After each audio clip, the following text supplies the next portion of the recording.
Now, point number two, not as much here to develop as the first one. The first one, direct awareness is valid. We have direct awareness of reality. That's important. Needed to be developed so we can see what's going on. But here,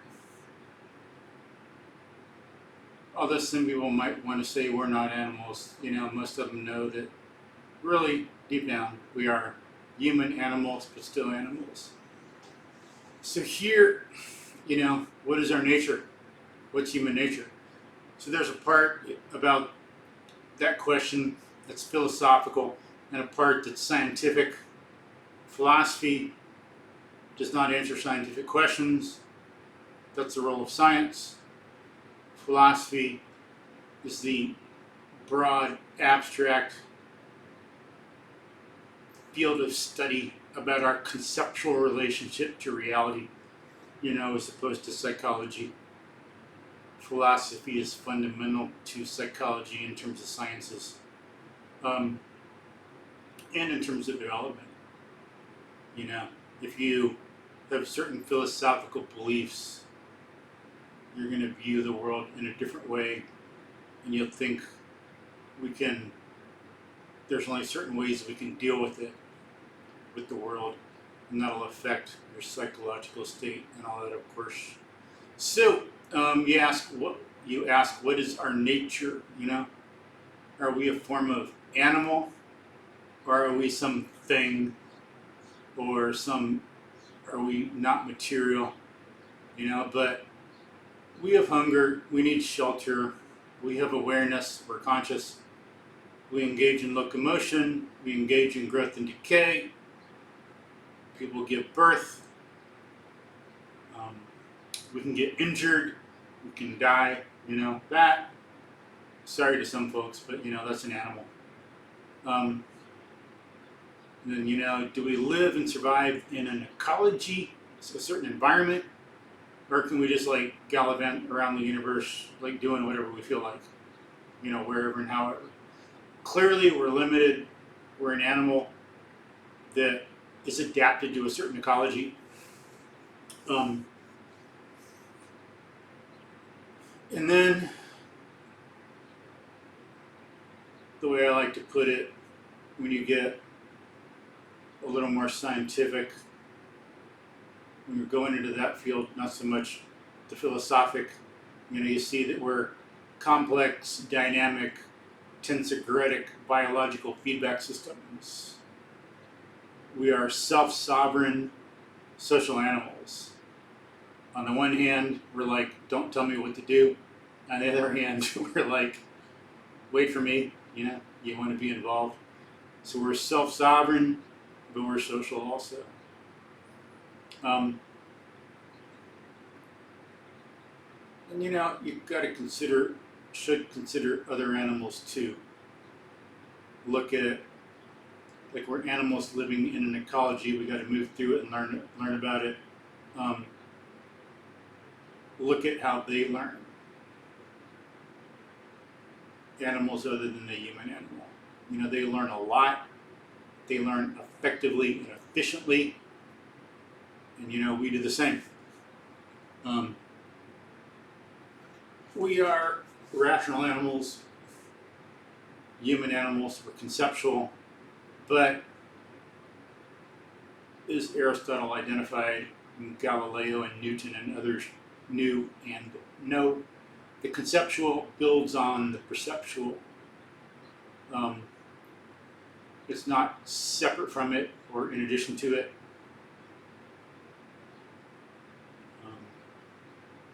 And in this context, it's important to see that consciousness is a form of adaptation. I got that idea from some scientists. That was interesting. I don't recall which podcast episode or book I was listening to where I heard that, but that's very instructive. So a way to think about it is we have genetics, and that provides for long-term adaptation. It's more of a longer-term form. Then there's such a thing as epigenetics, and that's, straighten out my rug a little bit here, cut, epigenetics.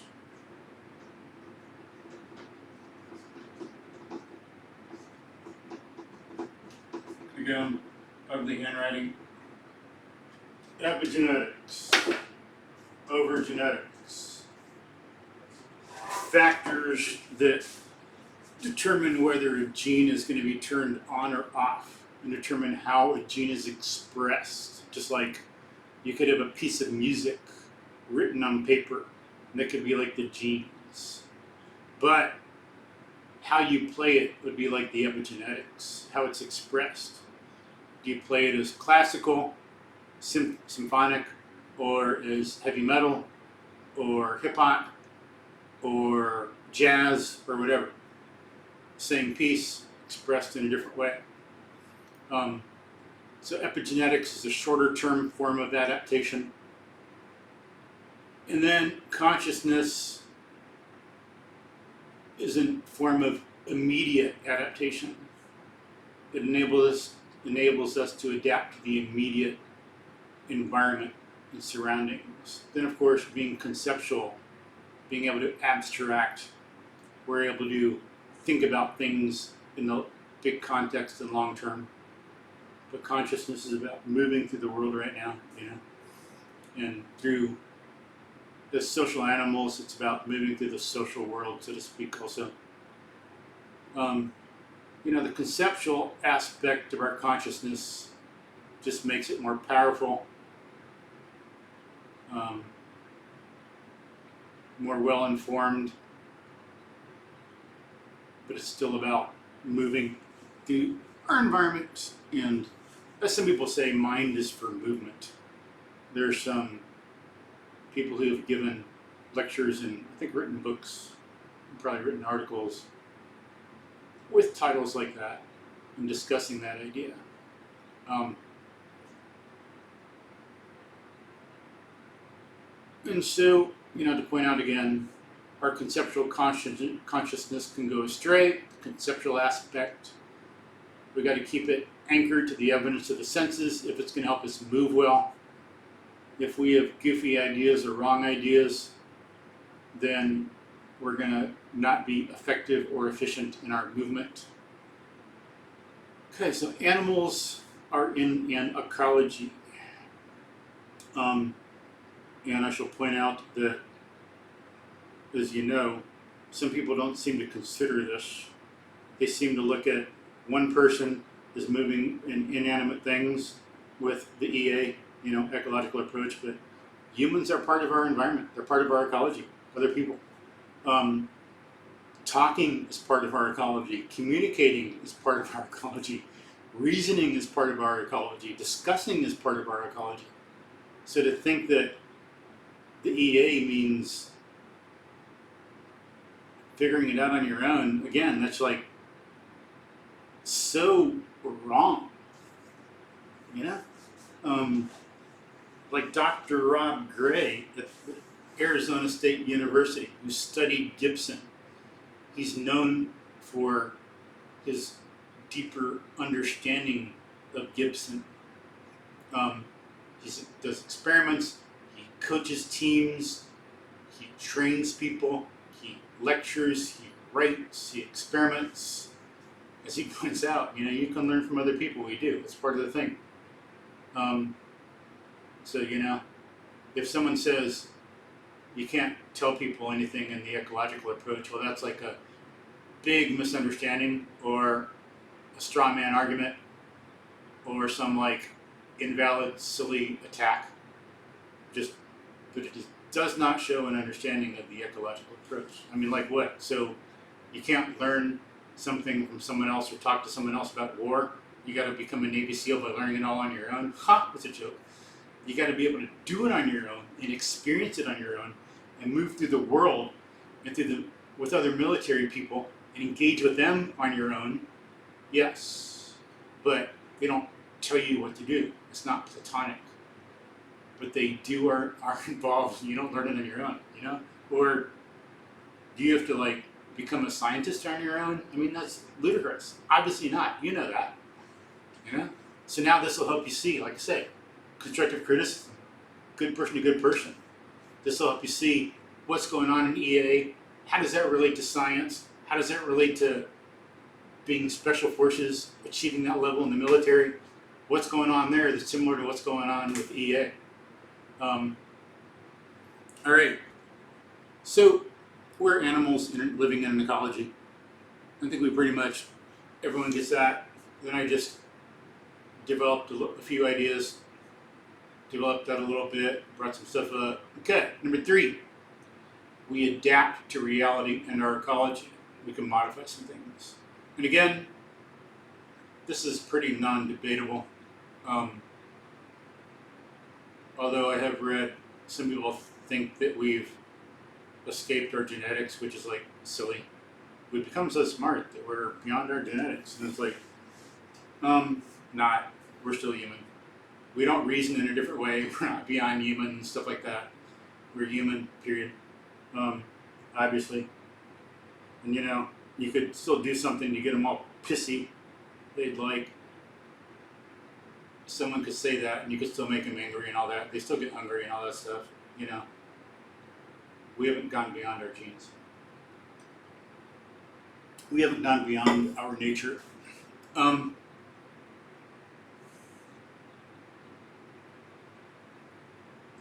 So, you know, we can be wrong, but the world didn't change. Nature is boss. And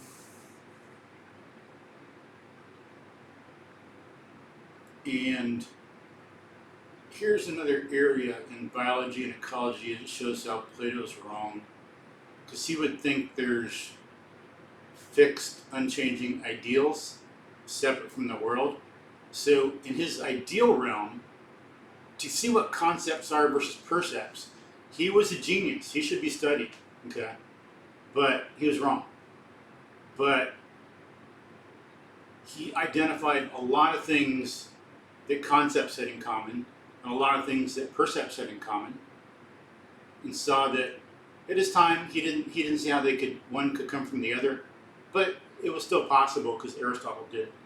You could see how you get a commonality among things from perception, but Plato was like, concepts are timeless, but the things we perceive are temporary. Concepts are universal, but we perceive only the individual, things like that. So he thought that the ideal, the pure dogness, pure humanity, didn't change. So then you can see that makes no sense in light of modern biology and evolution, where one thing can morph into another, or go out of existence, or come into existence. You know, makes no sense. Things of variation. One species can flow and transition into another, or can separate, things like that. Species can stay, but things can branch off. There's a lot of variation.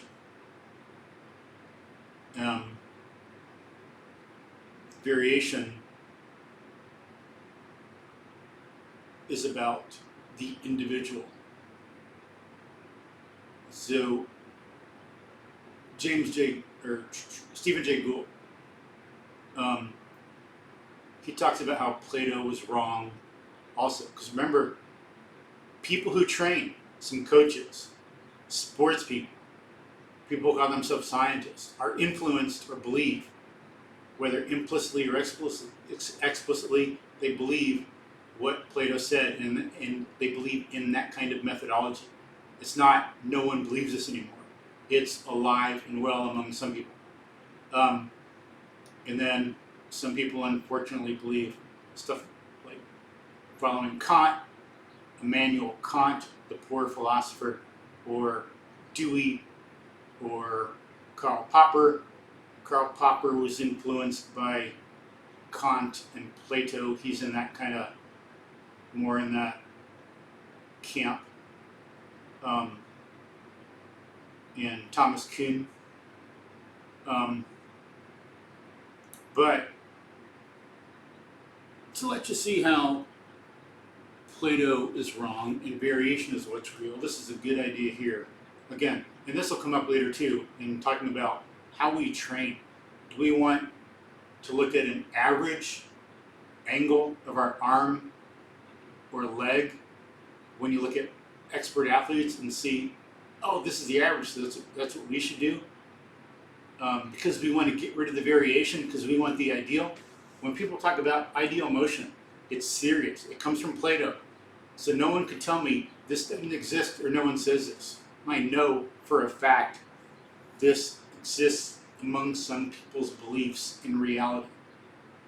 Okay? And of course, that's just to some people out there. Some of y'all, you know that people believe certain Platonic things, they look for the ideal. But of course, as I said before, not all y'all, but there's some people out there who are unsmart and unnice. Unfortunately, I don't make the rules, I just live here and try to adapt. But this is really good about the individual versus the average. So, Stephen Jay Gould wrote an article entitled "The Median Isn't the Message." And what he says, again, ties into the science we do on sports and fitness and movement training, how we think about it, how we want to practice it, what's really going on. So here, quote, "My life is recently intersected in a most personal way two of Mark Twain's most famous quips. One I shall defer to the end of this essay. The other, sometimes attributed to Disraeli, however you pronounce his name, whoops. The other identifies 3 species of mendacity, each worse than the one before: lies, damned lies, and statistics. Consider the standard example of stretching truth with numbers, a case quite relevant to my story. Statistics recognizes different measures of an average or central tendency. The mean, M-E-A-N, represents our usual concept of an overall average.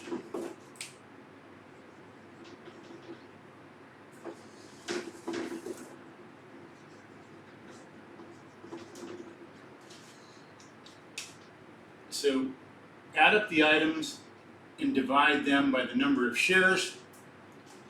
100 candy bars collected for 5 kids next Halloween will yield 20 for each in a fair world. The median, a different measure of central tendency, is the halfway point.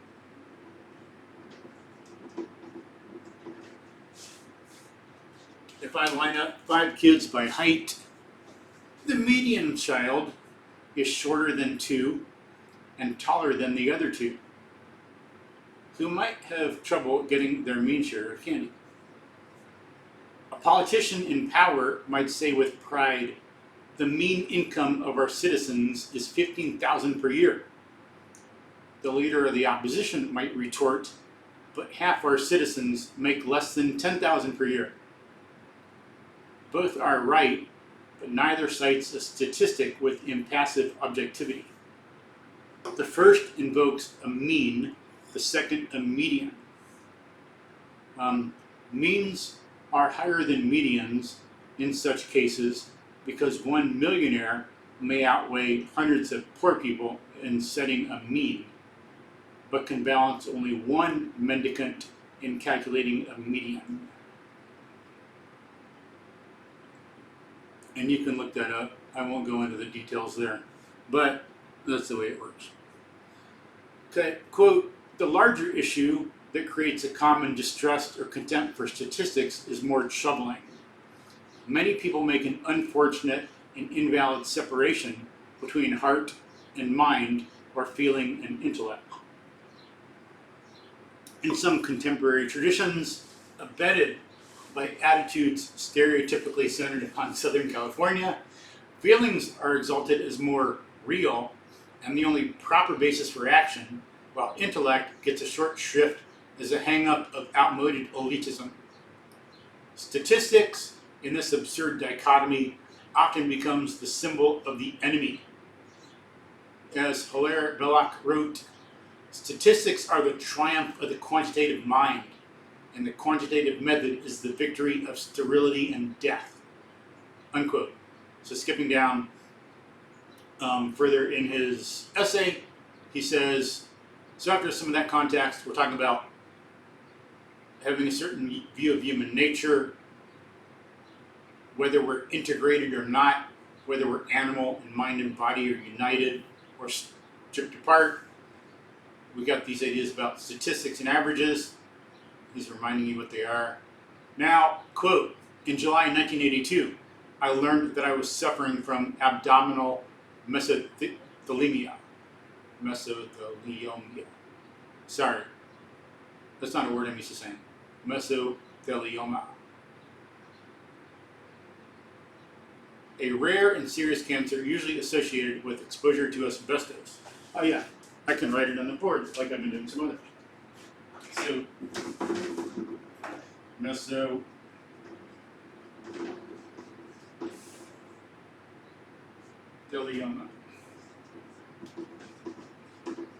There.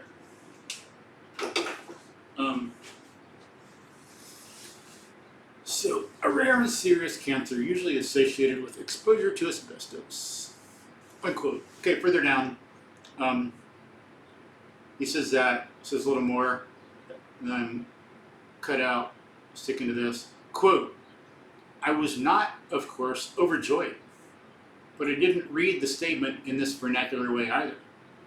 My technical training enjoyed a different perspective on 8 months median mortality, unquote. Because of course he had talked about how the doctor said he had only 8 months to live and he should make sure all his affairs were in order. So he got the cancer, doctor told him, doctor said he had 8 months to live. So again, quote, I was not, of course, overjoyed, but I didn't read the statement in this vernacular way either. My technical training enjoined a different perspective on 8 months median mortality. The point may seem subtle, but the consequences can be profound. Unquote. Amen. Remember that in light of other things we're doing. The average versus the individual. Adapting to a particular ecology, or being a robot, being steered by something that does communist 5-year plans in your head. Okay, quote. Moreover, this perspective embodies the distinctive way of thinking in my own field of evolutionary biology and natural history. We still carry the historical baggage of a Platonic heritage that seeks sharp essences and definite boundaries. Thus, we hope to find an unambiguous beginning of life or definition of death, although nature often comes to us as irreducible continua. This Platonic heritage, with its emphasis on clear distinctions and separated immutable entities, leads us to view statistical measures of central tendency wrongly, indeed opposite to the appropriate interpretation of our actual world of variation, shadings, and continua. In short, we view means and medians as the hard realities, and the variation that permits their calculation is a set of transient and imperfect measurements of this hidden essence. Unquote. As I said before, when I talked about the one part about Plato in Aristotle, Plato, experience and perception is full of lies and is not legitimate and it is invalid, versus Aristotle. Perception gives us a valid, logically, cognitively valid, direct perception of reality. Right there. And that, as I say, will come up in training. Like he says, what some people do and how they're doing science of movement in sports and how some people coach and teach is opposite to the appropriate interpretation of our actual world of variation, shadings, and continua. Okay? So going back to where I left off, quote, if the median is the reality and variation around the median is just a device for calculation, then I will probably be dead in 8 months may pass as a reasonable interpretation. But all evolutionary biologists know the variation itself is nature's only irreducible essence. Variation is the hard reality, not a set of imperfect measurements for a central tendency. Means and medians are the abstractions. Therefore, I looked at the mesothelioma statistics quite differently. And not only because I am an optimist who tends to see the donut instead of the whole, but primarily because I know that variation itself is the reality. I had to place myself amidst the variation, unquote. Amen. Same thing we need to do. We don't need to look for an ideal form. We need to place ourselves amidst the variation. Adapt to our changing world, which we'll get to a little more in the next part. But I shall point out that even the heart rate varies and adapts, as you might know, if you have an HRV, where you're regular like a metronome, then you got an unhealthy heart. Man, heart rate adapts too.